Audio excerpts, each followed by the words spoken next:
What do you think would happen if you didn't have the right specialist? That's what we're going to talk about on today's show. Moving forward with the Dekker Team. Moving forward together with the Dekker Team. And I'm Ken Dekker. And I'm Candace Dekker St. Louis. And we're so excited that you're joining us on another episode of The Inside Track. We're so excited that you get to join us on The Inside Track, where we get to share tips, techniques, systems, models that really help turn a house to a home that allows you to live the best life possible. Mm-hmm. So have you ever gone to a doctor? I know I went to a doctor a couple times because I like sports and I'm getting older. So sometimes I get injuries. Like I broke my leg playing soccer and I tore my ACL playing soccer. And when I went to see the generalist, who then said, oh yes, you've got some type of an injury, let's send you to a specialist. Mm-hmm. So I wouldn't want my general practitioner doctor doing an ACL surgery, reconstructive surgery, right? No. And so he referred me to a specialist. The specialist double checked. He said, yes, it's torn. We're going to repair it. This is the process. You have to wait, in that case, a little bit longer for a specialist. And interesting, when I went in for the surgery, he met me before I went under anesthesiologists, right? And under the anesthetics, yep. So when you go in for surgery, and that was a semi-major surgery, but not, I mean, every surgery is major, but not super, super major surgery. You want to make sure you have a team of specialists. Like there was a nurse that prepped me and gave me the pre-medications. Then there was, I met the doctor or the surgeon, and the surgeon had a Sharpie.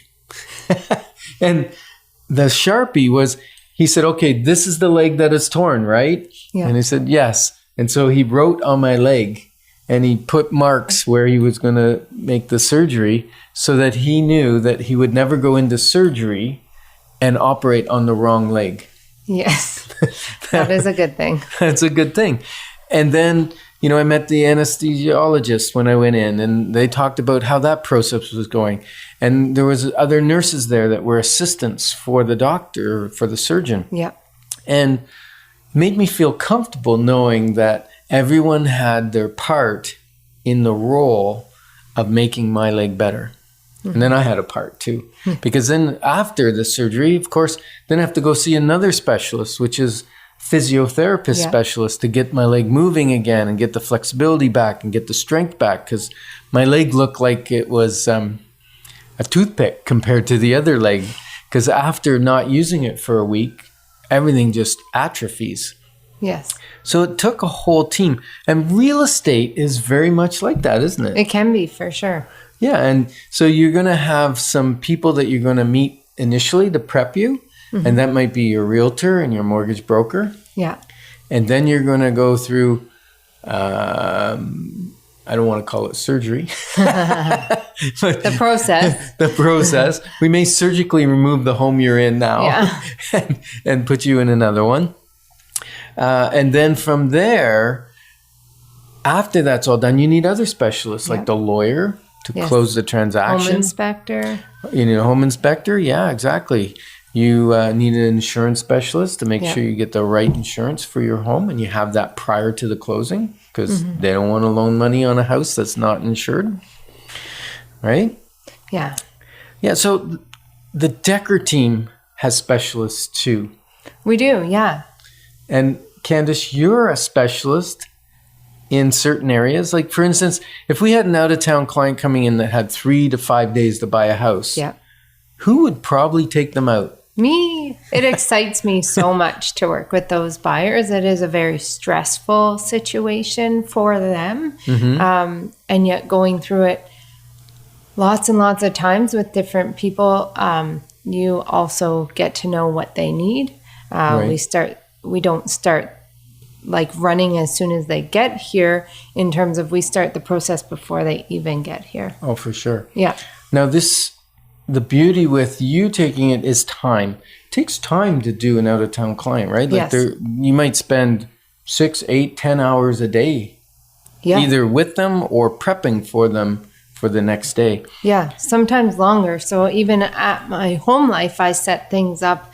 My husband knows he has to come home from work at certain times or take the week off, or he's in charge of different things that I normally would do that I give up during that house hunting window, so I can be fully present with my clients. And I remember the last one I did, they weren't military, but they were moving from Toronto area, and they were here for about 5 days. And they said, the one thing we really enjoyed was that you weren't on your phone talking to other clients. We didn't even know that you had other clients. We were sure you did, but we felt like we were number one when we were here. Right. And it takes a team to allow you to really focus down on one client for that amount of time. Yeah. Because other team members pick up the slack, so to speak. They if there's another client that needs to see a house, someone else would show them. Yep. If there's an offer to be done, another person on the team would handle that. Yep. Another realtor can start the process for me, and then I can fill in the blanks when we're ready. Yeah, and a specialist can save you money. Like, for instance, not that we specialize in country property, and yet we've got a ton of experience in country property. Yeah, I would say that's another one of my favorites is country properties. So tell me a story about where you saved somebody because of your knowledge. You saved a lot of money for them because of your knowledge of septic systems, for instance. Yeah. So these buyers, they were looking for a country home closer to a school. And they actually said, we'll only move if this one house works for us. And we went and saw it, and they're like, ooh, this does not look like the photos. So then I said, well, how about this house across, like around the corner? And they're like, ooh, we looked at that online, and it had blue carpets. And not the dreaded blue carpets. Blue carpets, like from the 80s. And I encouraged them, let's see past the carpets, let's look at the function of the house, and let's go see it. What happened was there was another buyer that was interested previously, and they actually walked away due to the home inspection and the septic inspection, and it came back on the market. So we went and looked at it, and as we still hired a home inspector and we still hired a septic inspector, and the sellers had taken care of some of the issues. But when I came to the table and started to negotiate, we got a lot of money off for the septic because I was able to talk septic with the other realtor. She's also knows country, but we really did a great job on the price on that one. Awesome. Yeah. And I remember my buyer looking at me and being like, I feel guilty. And I was like, why is that? She's like, because I kind of feel like we stole the house. Like, houses don't go for that much in this area. I grew up here, and I know that this was a really, really good deal. And I said, yes, that's because I was negotiating for you. And you said something, even our assistant Janice, who had just moved from another real estate team to come and support the Dekker team. She said something interesting. Yeah. She said, I really get why it's important to have a realtor come to bat for the client and be knowledgeable in every area that they're working in. And the fact that she was blown away by that process of that scenario of my client and has worked in the industry for many years was pretty neat. Right. So that's awesome. So the value of a specialist. If you listen to what Plato said, each man is capable of doing one thing well. If he attempts several, he will fail to achieve distinction in any. Moving forward with the Dekker Team. Moving forward together with the Dekker Team.